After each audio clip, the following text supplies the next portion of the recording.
Prime minister صاحب یہ بتائیے کہ کیا وجہ ہے کہ پیپلز پارٹی خاص طور سے یہ کہہ رہی ہے کہ آپ کی کابینہ میں نون لیگ کے لوگ بیٹھے ہیں اور نون لیگ کے فیور میں الیکشنز جو ہیں وہ ریگ کرنے کی کوشش کر رہے ہیں؟ دیکھیے، یہ میں اس کو بڑا نارمل پولیٹیکل کانورسیشن کے طور پہ لیتا ہوں، اور تمام جماعتیں جب الیکشن موڈ میں جاتی ہیں تو وہ ایک تاثر پیدا کرنے کی کوشش ضرور کرتی ہیں کہ وہ اپنے ووٹر کی ہمدردی حاصل کر سکیں. اس سے کم یا اس سے زیادہ میں اس کو قطعاً اہمیت نہیں دیتا.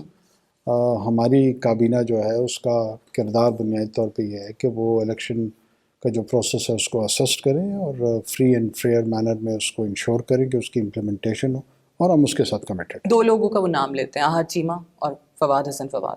فواد حسن Fawad is one of the best asset in this cabinet. اور فواد صاحب جو ہے نا، he's a very capable man, he's a man of integrity. اور جس طریقے سے ہمارا جو پرائیویٹائزیشن کا چیلنج وہ لے کے اس میں لیڈ رول پلے کر رہے ہیں، ان کی جو پرائمری آئیڈینٹی ہے وہ سول سرونٹ کی. بالکل.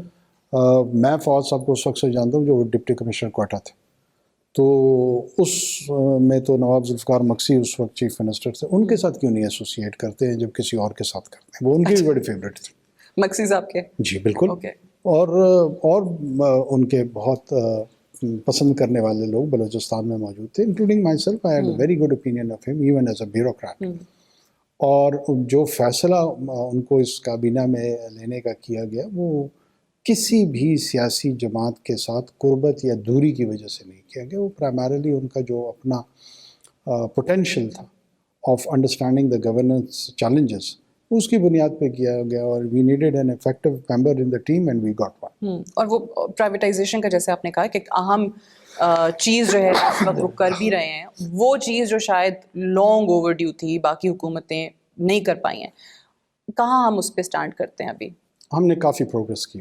اور یہ چیز آگے چل پائے گی آپ کی حکومت کے بعد؟ جو ہے جو بھی جماعت، بات کی گارنٹی تو ہم نہیں دے سکتے ہیں. وہ تو ظاہر ہے وہ جو بھی مینڈیٹڈ حکومت ہوگی وہ خود اپنے فیصلے کرے گی اور لوگ اس میں اس کو اکاؤنٹیبل کریں گے. جب تک ہم ہیں آپ یہ نمٹا کے جائیں گے یہ والا معاملہ؟ کوشش تو ہماری یہ ہے کہ ہم اس کو کنکلوڈ کر پائیں نہ کر پائیں. یہ ایک علیحدہ پریکٹیکل چیلنج ہے، لیکن کوشش ہماری ضرور. ٹھیک.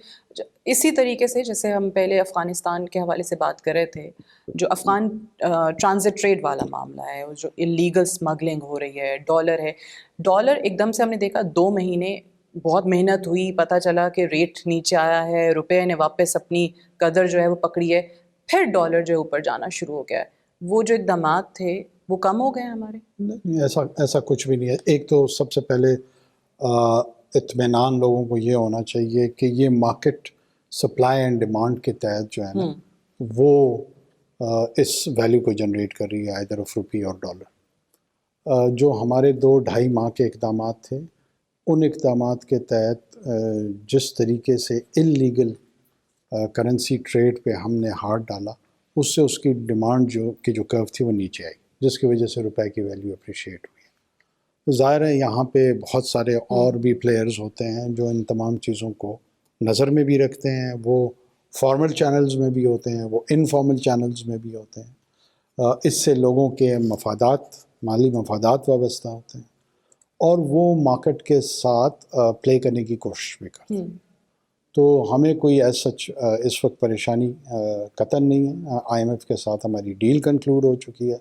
ڈالر کی جو ڈیمانڈ ہے وہ کوئی بہت زیادہ رائز پہ نہیں ہے. اور اگر کوئی فارمل چینل سے لوگ اس کی بعض اوقات آپ کو آرٹیفیشل ڈیمانڈ بھی آپ کریٹ کرتے ہیں تاکہ کچھ ویلیو بڑھے اور بیچ میں کوئک فکس کے تحت کچھ پیسے بنا لیے جائیں. لیکن یہ نارملائز ہو جائے گا، اس میں کوئی مجھے سچ.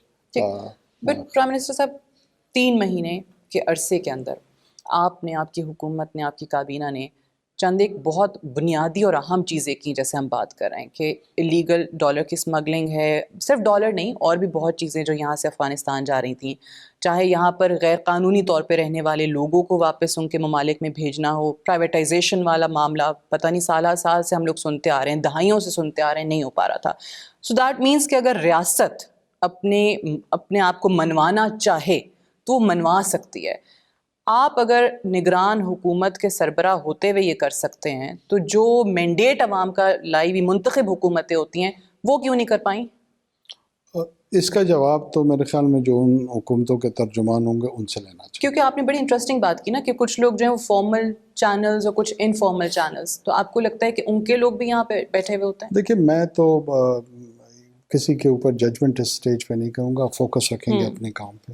لیکن اگر پاکستان کے لوگ یہ سمجھیں کہ یہ کام ہونا چاہیے تھا اور کیا گیا ہے اور آگے کی کوئی حکومت نہیں کرتی ہے، تو یہ سوال آگے کی حکومت سے پوچھا جائے اور وہی اس کا جواب دے تو زیادہ بہتر ہو. اچھا، آپ نے کچھ اگر عوام کو بتانا چاہیں کہ لوپ ہولز کیا ہیں؟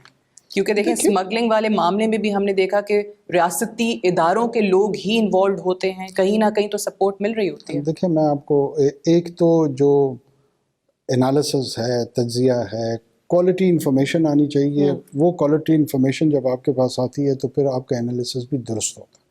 اگر آپ کے پاس سکیوڈ انفارمیشن سسٹم کے اندر داخل ہوگی تو آپ کا جو انالیسز اور کنکلوژن ہوگا وہ بھی درست نہیں ہوگا. بدقسمتی سے ہمارے ہاں جو یہ فلو آف انفارمیشن جس طریقے سے انٹائر گورننس اسٹرکچر میں آتا ہے وہ بھی ایک کوشچن ہے. آپ کے پاس جو صوبائی سطح میں لوگ ہوتے ہیں، وفاق کی سطح پہ جو لوگ ہوتے ہیں، وہ مختلف مسائل کو اس انداز میں پیش کر رہے ہوتے ہیں کہ ڈرا کے آپ کو روکا جا رہا ہوتا ہے ان کے حل سے، یا جو صحیح اقدامات لینے کی کریج ہوتی ہے اس سے روکا جا رہا ہوتا ہے، کیونکہ اس سے بہت سارے لوگوں کے چھوٹے چھوٹے مفادات وابستہ ہوتے ہیں. اس کو دیکھنا چاہیے، اس کو سمجھنا چاہیے اور سمجھنے کے بعد اس پہ عمل کرنا چاہیے. ٹھیک ہے، لیکن آپ نے وہ بتایا نہیں کہ ریاستی اداروں کے لوگ انوالو تھے یا نہیں تھے. اگر چلیں یہ بھی نہیں بتانا چاہتے، if you don't want to mention, don't mention, but have we taken any action against them? دیکھیں نا ایکشن لیا ہے نا تو اسمگلنگ کم ہوئی ہے. Okay. اگر ایکشن نہ لیا جاتا تو So that اسمگلنگ means چل لوگ رہی تھے ہوتی. involved. بہت سارے ایسے ڈیسیجنز اور ایسے سٹیپس اٹھائے گئے ہیں جو پرائمرلی ہماری جو چیلنج تھا وہ اکنامک ہیلتھ تھا، اور میرے خیال میں وہ ٹارگٹ ہم نے اچیو کیا ہے. کس کو پینلائز کرنا چاہیے نہیں کرنا چاہیے یہ میرے خیال میں اگین ایک لانگ ٹرم پروسیس ہے، اور جو آنے والی حکومت ہوگی وہ ضرور ان چیزوں کو دیکھے. اگر وہ سمجھتی ہے کہ اس سے ڈٹر ہو سکتا ہے سسٹم کے اندر تو وہ ڈٹرنس آنی چاہیے. اگر وہ کہتے ہیں کہ نہیں اتنا ہی کافی ہے تو بھی ان کا فیصلہ ہے. اس مدت یا قلیل وقت جو ہمارے پاس تھا اس میں ہم نے اپنی پرائیورٹی سیٹ کرنی تھی کہ کیا کرنا ہے. دل تو ہمارا بھی کرتا ہے کہ بہت سارا کچھ اور سب کچھ کیا جائے، لیکن پاسبل نہیں. ٹائم کم. تو جو پاسبل ہے اسی پہ فوکس کر کے آگے بڑھا جا رہا ہے. اب آپ کی حکومت کے حوالے سے again coming back to elections, یہ الزام پیپلز پارٹی کا ہو یا پی ٹی آئی کا ہو کہ آپ لوگ جو ہیں وہ ان کو لیول پلینگ فیلڈ نہیں دے رہے ہیں. میرا سمپل سوال یہ ہے کہ نگران حکومت کے ہاتھ میں الیکشنز کو لے کے اس وقت ہے کیا؟